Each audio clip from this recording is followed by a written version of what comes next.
Hello everyone, I'm Zubair Slim from Scan School of Accountancy.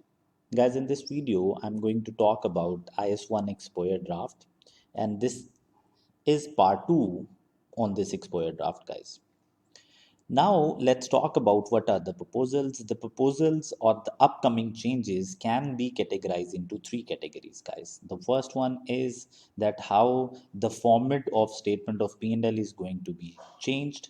The second information and the third information are the proposals are about the disaggregation of information and about the management performance measures. Now let's talk about the second one, and then after the second area we will be talking about the third.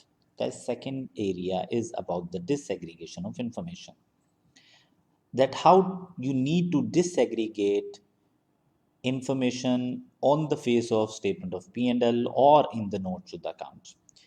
So the disaggregation of information has three further sub areas, or we can say that we need to understand the disaggregation proposal or the upcoming changes about the disaggregation into three areas. The first one is we need to talk about the operating expenses. The second thing is about unusual income and expenses, and the third area is about some other proposals. The first thing that we are going to discuss is obviously the operating expenses. Guys, first I will be talking about what is the current IS1 requirement.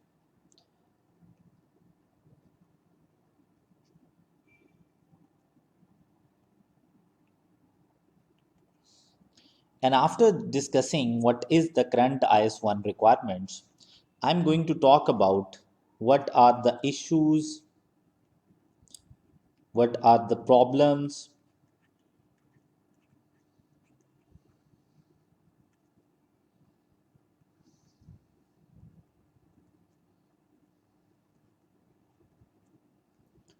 for investors due to the current requirements of IS1. By understanding the problems of the investors and the current requirement, we will be able to understand the upcoming changes in IS1, and we will be able to learn what is the logic behind the change. So let's discuss, guys, what is current IS1 requirement about the disaggregation of operating expenses.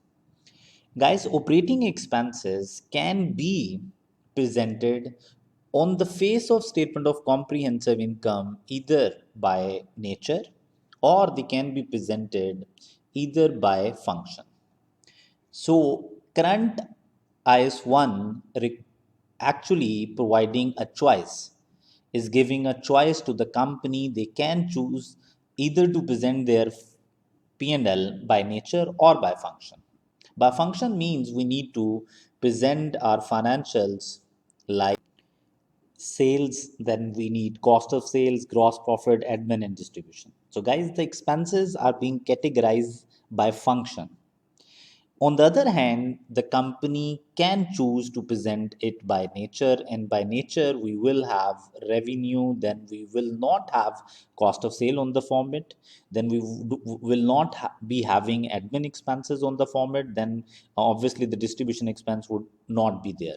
So, in this situation, we will write revenue, other incomes, and the changes in inventories of finished goods and work in progress, raw material consumed. Then we'll talk about the employee benefits, depreciations, amortization, and impairment. And in this approach, we are just going to talk about the nature of expenses. On the face of statement of P&L, we will present the nature of that expense rather than to categorize them into a one function. So this is the current available choices in IS1. So choice is there, guys. So this is important that IS1 currently gives choice to the companies. Now this choice is actually creating some problems for the investors. Now we need to understand that what are the issues or problems for investors due to these choices available. So let's talk about the concerns of the investors. The first concern of the investor is that company may not choose the appropriate method. in their circumstances, because you have given a choice to the company, so company may not be able to choose the right method that can help investors in their situation. So it means the choice is creating a problem for the investors, so investors believe this choice should not be there. On the other hand, investors have another issue, which is that they think majority companies use mixture of both methods, which actually creating another problem for them. So there are two issues of the investors regarding the choice. And there is a third issue, guys. They just think that the nature, by nature, presentation is more appropriate for them to understand and to forecast the company's performance up in the upcoming years. So they think that it is difficult to forecast the cost of sale, admin expenses and distribution, and it is easier to forecast raw material consumed, employee benefits, amortization, and depreciations. So they think that it should be by nature. This was the concerns or the problems of investors regarding the current requirement of IS 1. So you need to understand this, that what are the problems of for investors due to this IS 1 requirements. So let's talk about what is actually the board is proposing. What should be the upcoming changes? The board is proposing that we cannot withdraw this option because both of these methods could be useful. For one company, it could be useful by nature. For another company, it could be useful by function. So we cannot withdraw this option. So the option would be there, guys. But but the selection of this method would not be a free choice. The board is proposing that we are going to give a set of indicators by which the company is going to decide which method is a better method of presentation in their circumstances. So board is proposing that the choice would not be free choice. Methods of presentation by nature or by function would be there, but we are going to issue some set of indicators through which company will choose which method is the better method in that situation. So choice would be there, guys. This is the proposal, and the set of indicators is going to be there through which company is going to decide which method is an appropriate method. The second change that the board is proposing is to remove the option. There is an option that you need to present your expenses analysis in the notes.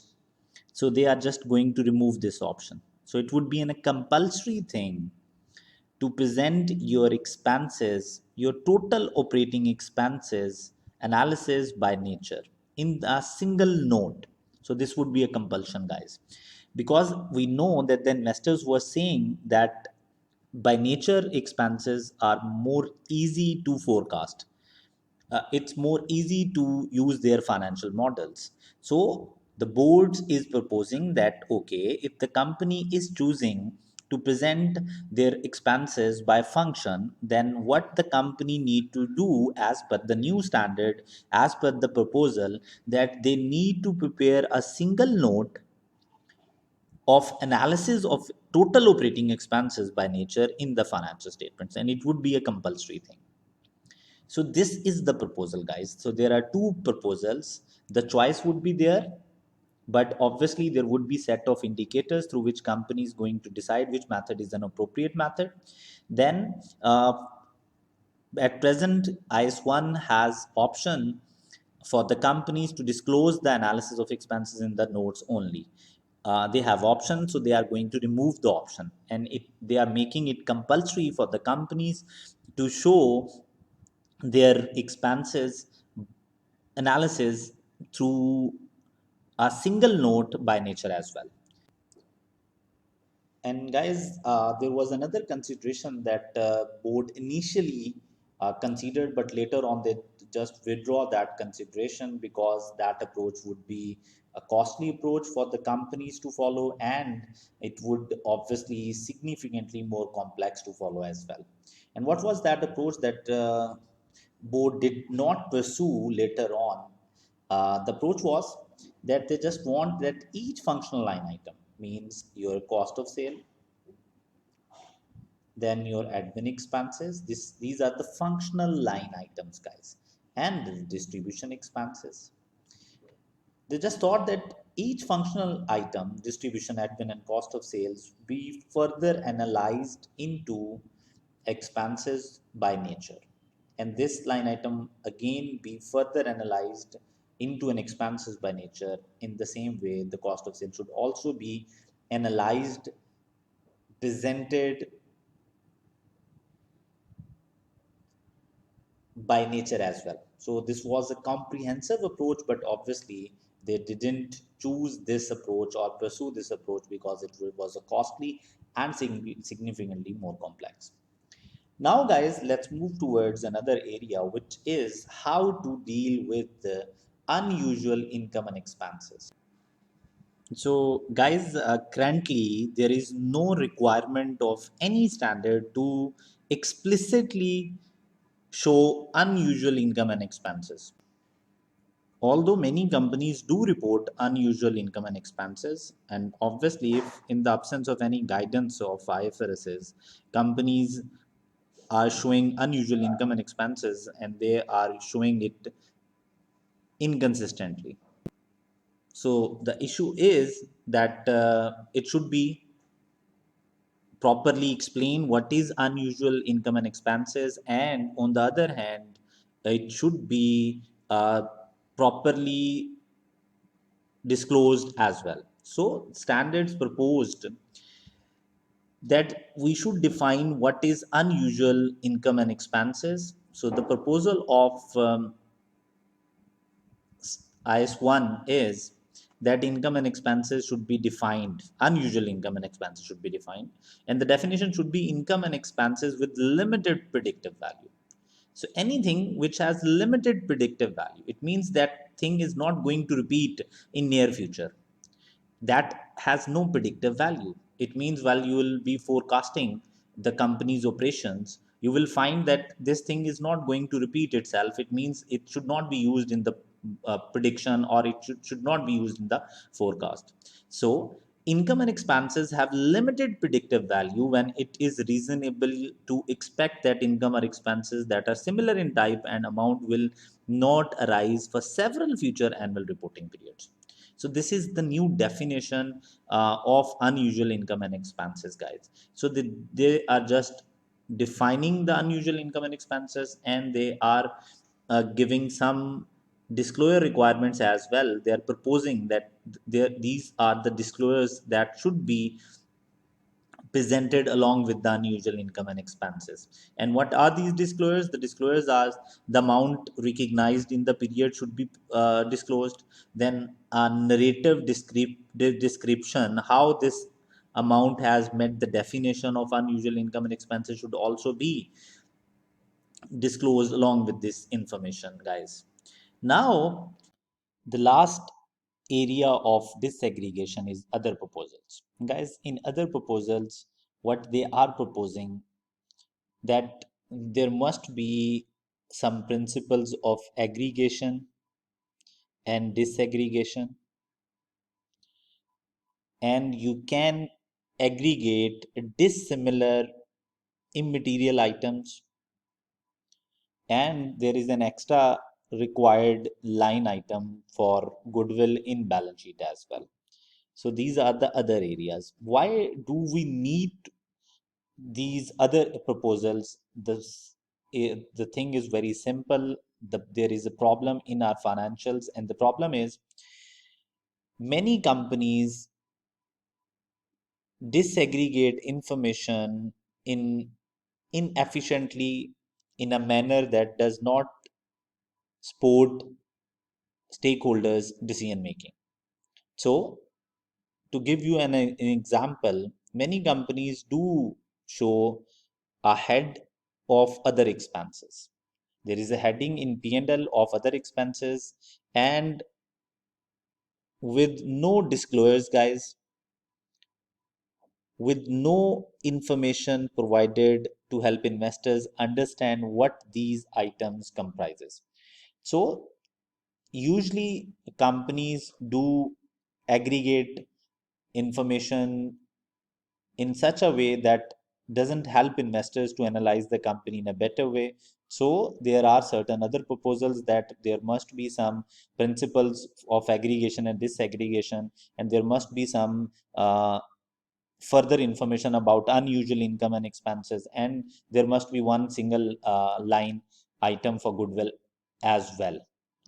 So this was the disaggregation information. Now we are moving towards the management performance measures. Management performance measures, also called, guys, alternative performance measures or APMs, additional performance measures. We have a topic of APMs as well. Now let's see what the investors say and what is the main proposal regarding the alternative performance measures. Performance measures defined by management can provide useful information. So the stakeholders are acknowledging the fact that yes, APMs, management performance measures, do provide useful information, but it should be presented in a more transparent and disciplined way. We all know there are lots of problems with the APM. So what the IS1 proposal says, what the exposure draft says, as per exposure draft, it should be properly defined and it should be properly disclosed in a better way, in a transparent way, and it should not be manipulated as well. So now we are going to discuss additional performance measures or management performance measures. First, we need to understand what is the issue. There are lots of problems with the alternative performance measures, and the problems are companies do not provide an explanation how the measures are calculated. This is the problem. Companies are not disclosing information why this performance measure is providing company's performance. Then they do not provide any reconciliation with the IFRS values, and they usually don't take tax effect and non-controlling effects as well. So these are the common problems of management performance measures or alternative performance measures. Commonly used, if we talk about the commonly used alternative performance measures, the examples are adjusted profits, adjusted operating profits, adjusted earning before interest, tax, depreciation and amortization, and adjusted earning before interest and tax. Usually companies do provide these kinds of APMs. There is another APM that usually company provide, which is free cash flows. So there are lots of APMs that companies do provide in their financial statements, but obviously with the very relevant very irrelevant disclosures, very few disclosures, and investors are unable to understand it properly. So what are the proposals by IS1 exposure draft, and how we need to apply those proposals? Let's discuss about that. Is management performance measures, guys. What is this management performance measures? We have a topic called alternative performance measures or APMs. Guys, these are APMs, additional performance measures. These are the measures that is not required by the standards to be presented in the financial statements or in the notes, but management wants to present these financial performance measures to enhance the information available for the stakeholders, and the management is actually expecting from the stakeholders to measure the performance of the management through these ratios. These ratios have no proper definition currently as per IFRS.